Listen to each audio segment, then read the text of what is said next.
Have you ever eaten something that used to be illegal? Not unhealthy, not weird, illegal. Because hidden in American history are foods that were banned overnight, erased from culture, or quietly buried for a reason. Some were called dangerous, some were called immoral, and some were simply too powerful for their time. But here's the part no one tells you. People didn't stop eating them. They couldn't, because for many, this wasn't about taste. This was survival. And tonight, you're about to see 12 of the most shocking American foods ever banned, forgotten, or hidden from history. Some of these will surprise you, some will disturb you, and one of them is still quietly eaten today. Let's begin.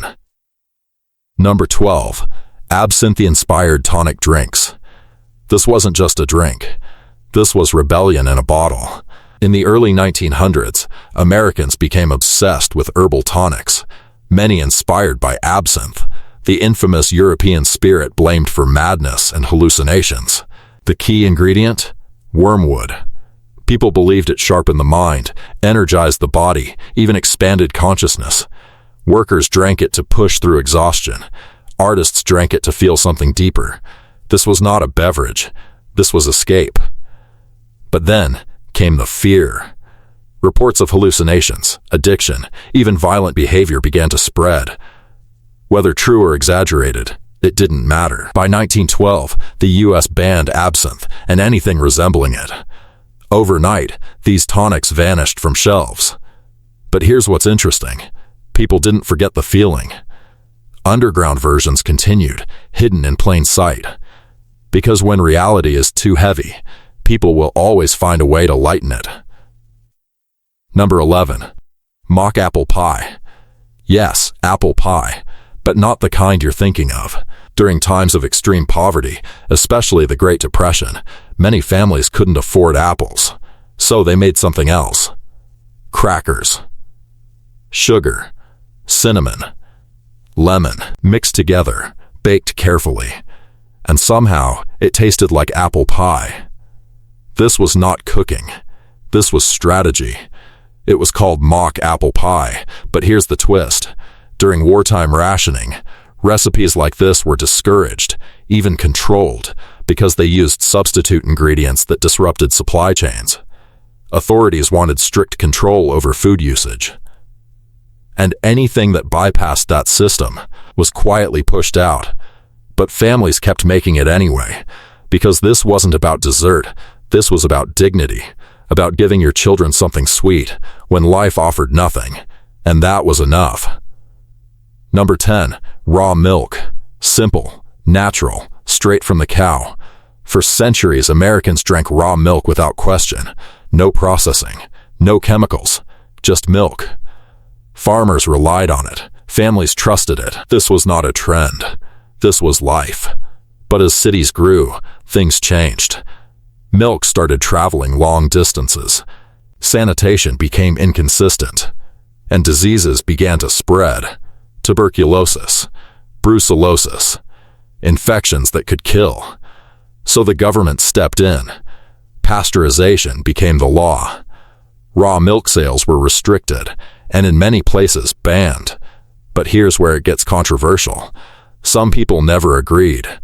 Even today, there are underground networks, private farms, quiet exchanges, because many still believe raw milk is healthier, stronger, more real. So this isn't just a banned food, it's an ongoing battle between safety and freedom. Number 9. Hemp seed foods.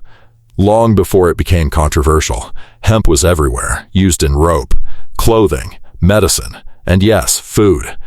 Hemp seeds are packed with protein, healthy fats, and nutrients. Early Americans used them in porridge, bread, even oils. It was one of the most efficient crops in the country. This was not alternative. This was normal. But then came the 20th century, and everything changed because hemp got associated with something else. Marijuana. Even though hemp food products contain almost no psychoactive effects, the stigma was enough. Policies tightened, fear spread, and hemp foods slowly disappeared from American diets. This was not about nutrition. This was about perception. And once something is labeled dangerous, it doesn't matter how useful it is. People walk away. Number 8. Oleomargarine early. Butter was expensive. Not everyone could afford it. So scientists created something new, oleomargarine, a cheaper alternative made from animal fats and later vegetable oils. For working-class families, this was a lifeline. Spreadable, affordable, accessible. This was not luxury. This was survival. But the dairy industry saw it differently. They saw a threat. And soon, laws began to appear. Heavy taxes, restrictions, even bans in certain states. At one point, selling margarine colored like butter was illegal. Yes, color was illegal, because appearance meant everything. This wasn't about health. This was economic war, and the poor were caught in the middle. This is where things start to change, because the next foods weren't just banned or forgotten. They were feared, and once fear enters the story, nothing stays the same. Now we step into the foods that didn't just disappear. They were hunted, feared, and in some cases, erased on purpose. Number 7. Sassafras tea. This wasn't just a drink, it was tradition. For generations, Americans, especially in the South, brewed tea from the roots of the sassafras tree. It had a deep, earthy flavor, but more importantly, people believed it purified the blood, cleansed the body, reset everything. This was not tea. This was medicine. Families passed it down like a ritual. Springtime came, you drank sassafras. That was the rule. But then scientists discovered something. A compound called safrole. In high doses, it was linked to cancer in lab studies. That was enough. By the 1960s, the FDA banned safrole in food and drinks. And just like that, sassafras tea disappeared from stores. But not from memory. Some still make it today, quietly, carefully. Because, for them, this isn't about risk, it's about roots. Number 6. Moonshine corn liquor. This was never meant to be legal. Moonshine wasn't just alcohol, it was resistance. During Prohibition in the 1920s, alcohol was completely banned across the United States. But people didn't stop drinking. They adapted, hidden stills deep in forests, midnight distilling, secret recipes passed in whispers. This was not brewing. This was survival under pressure. Farmers turned corn into liquor to make money. Communities relied on it. It wasn't just a drink, it was an economy. But here's the danger. Without regulation, some batches were toxic, contaminated, even deadly. Blindness, poisoning, death. And still, people drank it. Because when your choices are nothing, or risk, you choose risk. Even today, real moonshine lives in the shadows. Because some traditions don't die, they just hide. Number 5. Pufferfish. This one is pure danger. A fish so toxic, one mistake can kill you. Pufferfish, known as fugu in Japan, contains a deadly poison called tetrodotoxin. There is no cure, no second chance. For a time, attempts were made to introduce it into American dining. Exotic, rare, thrilling. People were curious. Because this wasn't just food. This was a gamble. But the risk was too high. Strict regulations shut it down. Only specially licensed chefs, under intense rules, could ever serve it. And in most places, it vanished completely. Because some foods don't fail because they're bad. They fail because they're too dangerous to exist. Number 4. Unpasteurized cheese, under 60 days. Cheese. Something so normal, so everyday. But even this wasn't safe from bans. In the US, raw milk cheeses aged less than 60 days are heavily restricted. Why? Because harmful bacteria can survive. E. coli, listeria, infections that can destroy lives. But here's the conflict. Traditional cheesemakers argued that these cheeses carried deeper flavor, authenticity, history. This wasn't just food, this was culture. European traditions clashed with American safety law, and many small producers disappeared. Because when rules tighten, the smallest voices get silenced first. Number 3. Golden seal root. This wasn't just food, this was survival medicine. Golden seal is a plant native to North America.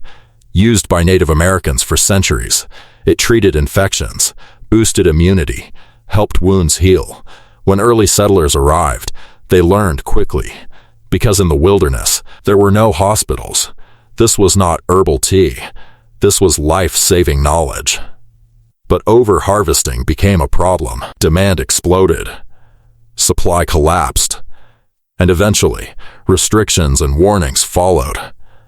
Today, it's protected in many areas. Because sometimes, we don't lose things because they're bad. We lose them because we take too much. This is where it gets even deeper. Because the final two foods weren't just banned, they reveal something uncomfortable about history itself. Something people don't like to talk about. Now we reach the final two. And these aren't just foods. They're stories people tried to bury. Because once you understand them, you don't just see history differently. You feel it. Number 2. Hardtack. This was not food. This was survival in its rawest form. Just flour, water, sometimes salt, baked until it became rock hard. Hardtack could last for years. No refrigeration, no spoilage, no mercy. Soldiers carried it during the Civil War. Sailors packed it on long voyages. Prisoners depended on it, because when everything else disappears, you need something that doesn't. But here's the reality. It was almost inedible. So hard it could break teeth, often infested with bugs, moldy, dry beyond imagination, and still, people ate it, because starvation was worse. This was not a meal. This was endurance. And over time, as conditions improved, hardtack disappeared, not because it failed, but because people finally had a choice. And once you have a choice, you don't go back. Number 1. Saloons' free lunch buffets. This one changed everything. In the late 1800s, American saloons offered something unusual: a free lunch. Meat, bread, cheese, pickles, sometimes entire meals. All you had to do was buy a drink. Sounds harmless, right? But here's what really happened. The food was salty. Extremely salty. Designed that way on purpose. Because the more you ate, the more you drank. And the more you drank, the more you paid. This was not generosity. This was strategy. A system built to keep people inside, spending, consuming, repeating. For many working-class men, this became their daily survival routine. Cheap drink, free food, a place to exist. But reformers saw something else: exploitation, addiction, control. And slowly, laws changed. Regulations tightened. Saloons were targeted. And eventually, this system disappeared. Because sometimes, food isn't just food. It's leverage. And that's the part history doesn't always show you. These weren't just strange or forgotten dishes. They were answers. To hunger, to poverty, to fear, to survival. Every single one of these foods existed for a reason. Not luxury, not trend, but necessity. This was not cooking. This was strategy. And maybe the real question isn't, why did people eat these? Maybe it's, what would you eat if you had no other choice? Because history doesn't disappear. It waits. And sometimes, it comes back. If this opened your eyes, then you're already thinking differently. So tell me in the comments, which one shocked you the most? And more importantly, which one would you actually try? Because the line between unthinkable and necessary is thinner than you think.